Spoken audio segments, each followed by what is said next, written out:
Ini saya agak puas. Agak puas sebagai prinsipal.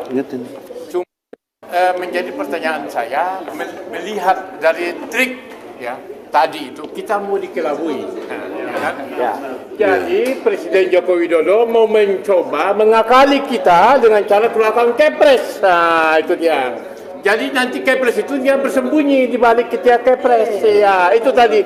Tapi dengan keahlian Prof. Egy dan teman-teman, Alhamdulillah akhirnya hakim mau berpikir dengan akal sehat dan menerima itu. Bahkan juga membuka ruang untuk merevisi dari jabatan Presiden menjadi pribadi Joko Widodo. Ya kan? Jadi sekali lagi ini kan sayang sekali. Tadi pagi Bung Rijal Fadila menulis tentang jasa palsu sama dengan presiden palsu, ya kan? Nah, mudah-mudahan ya kan pada sidang berikutnya. Ini proses sidangnya terbukti. Sudah terbukti bahwa jasa palsu sama dengan presiden palsu. Presiden palsu tidak boleh bersembunyi di bawah ketiak Kepres. Ini kalau mau jahat aja, ya kan gitu ya. Kepres pun di bawah undang-undang. Kepres di bawah undang-undang, dia bisa mengakali seolah-olah Kepres lebih tinggi dari undang-undang. Ada dua undang-undang HIR sama HIR dan itu dia.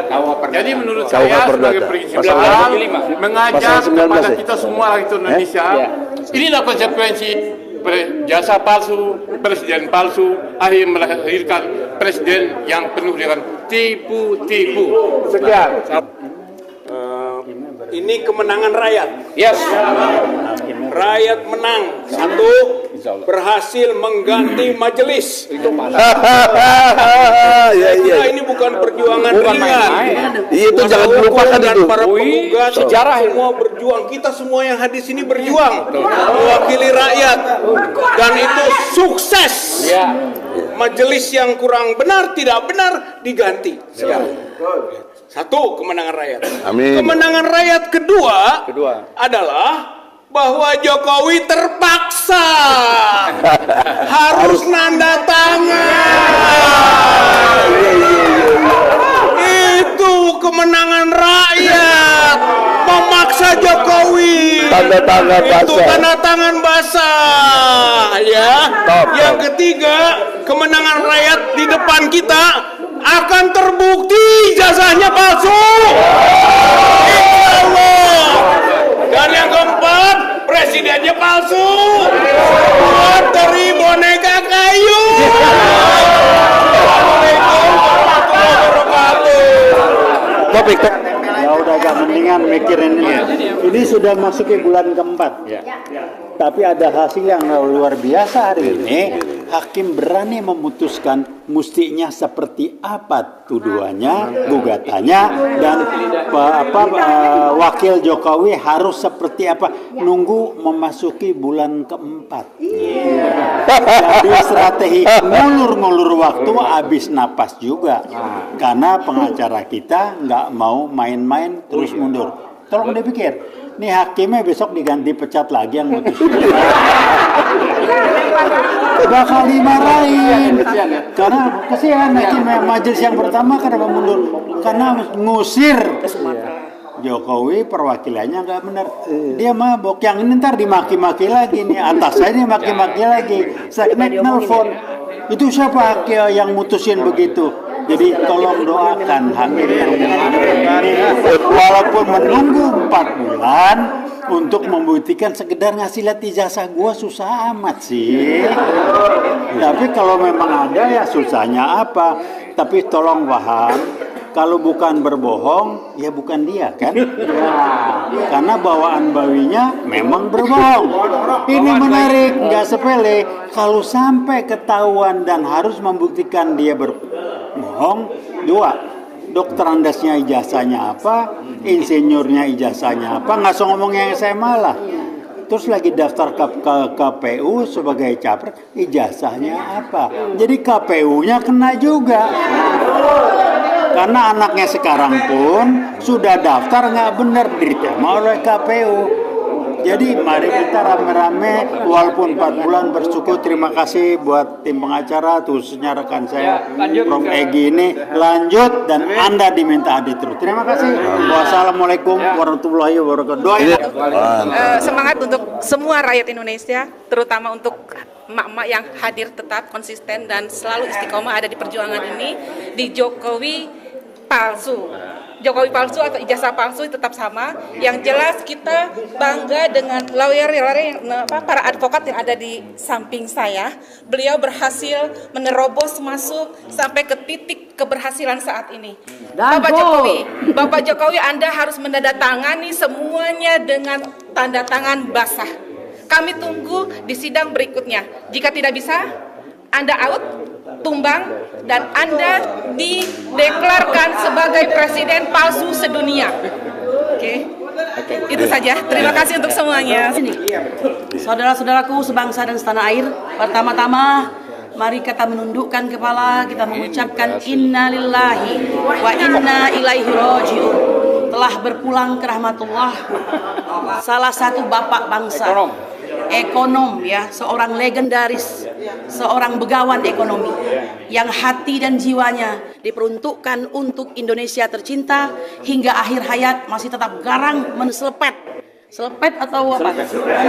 ya orang-orang yang di dalam pemerintahan itu sudah melanggar daripada sumpah dan janjinya sebagai pejabat negara. Oleh karena itu sebelum saya ngomong, mari kita sama-sama membacakan Al-Fatihah. A'udzubillahi minasyaitonirrajim. Bismillahirrahmanirrahim.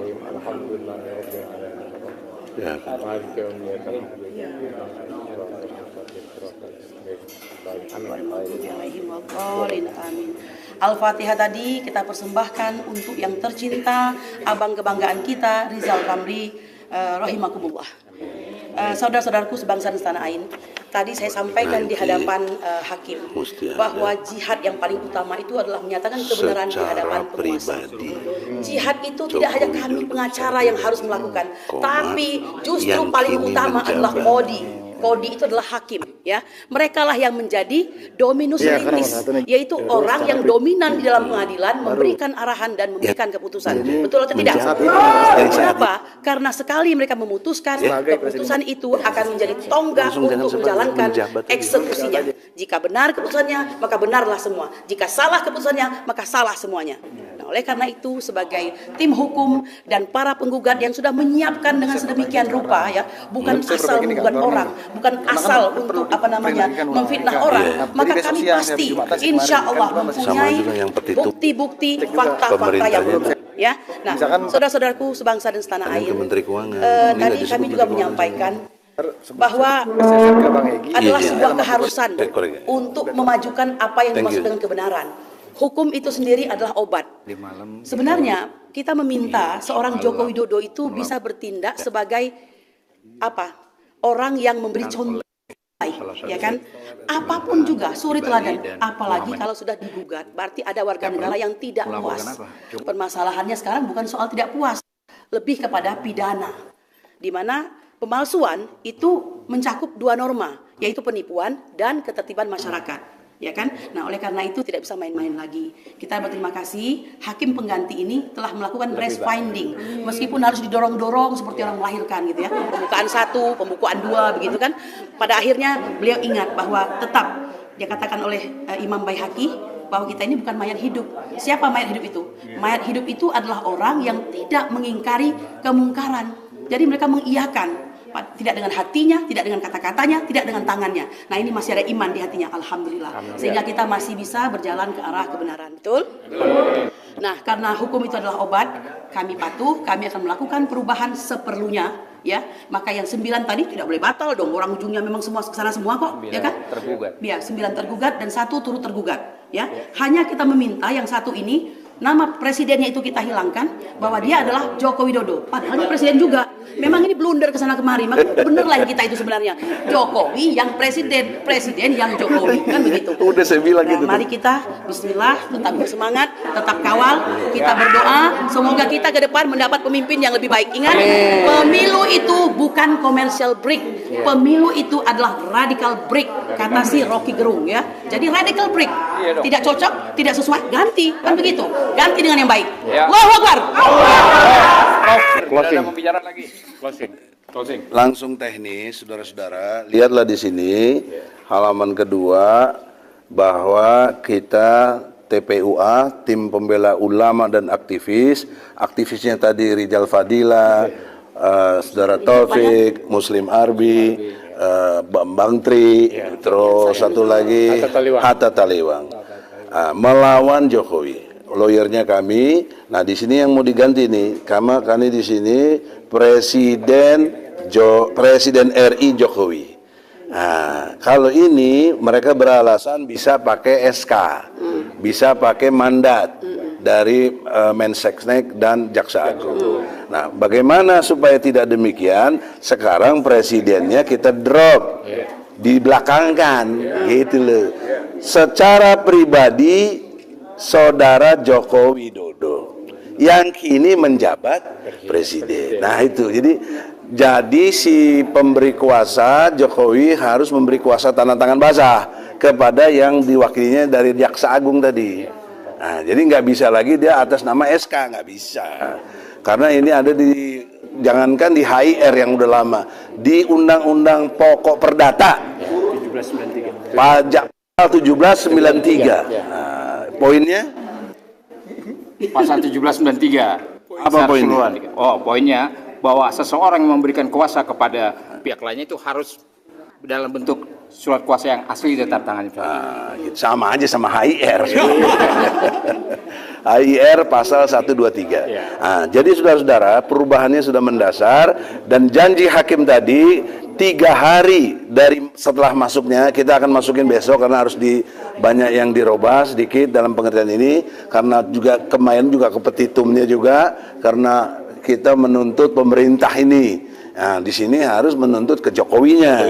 Nah, di sini ada Mahkamah, ada Menteri Keuangan. Kenapa? Karena Jokowi mengatasnamakan dirinya sebagai presiden. Jadi dia telah menyalahgunakan wewenang luar biasa. Maka implikasi hukumnya, utang luar negeri kita yang 9.000 triliun Jokowi sendiri bayar sama konglomerat yang dukung dia. Nah, kan di kantong Jokowi ada 11.000 triliun. Bayarlah 9.000 triliun itu. Masih ada 2.000. Ya, masih kaya juga kok. Tapi bayar itu utang negara. Kalau utang BUMN tambah utang swasta 20.000 triliun. Nah, dibebankan lagi kepada Jokowi, ya bangkrutlah Jokowi itu, insyaallah. Nah, oleh karena itu, saudara-saudara, dan lebih memalukan lagi adalah seperti Adinda Kurnia sampaikan, ini memalsukan itu adalah satu perbuatan tindak pidana, ya, memalsukan dan ketertiban umum. Lebih dasar secara moral, dia menipu dirinya sendiri. Tukang tipu seperti ini ada dikatakan dalam surat Al-An'am, ayatnya 123. Akabiro mujrimin. Jadi pembesar yang jahat. Kejahatannya apa? Menipu. Ya, Al-An'am ayat 123. Jadi lengkap hukum positifnya ada, dibuktikan dia menipu, di Al-Qur'annya juga ada. Nah, jadi kloplah saudara-saudara, tinggal kita berharap ke depan untuk supaya ada perubahan. Jadi kalau betul nanti minggu depan dan seterusnya, ya mudah-mudahan sebelum pemilu udah kejelasan, ya, udah ada kejelasan Jokowi ijazahnya palsu. Sampai hari ini pun sudah jelas. Tadi kan saya tantang, kau jaksa, kau mewakili Jokowi, mana ijazah aslinya? Nggak bisa bawa dia, nggak bisa bawa. Orang waktu di Solo aja nggak bisa bawa, apalagi di sini, gitu.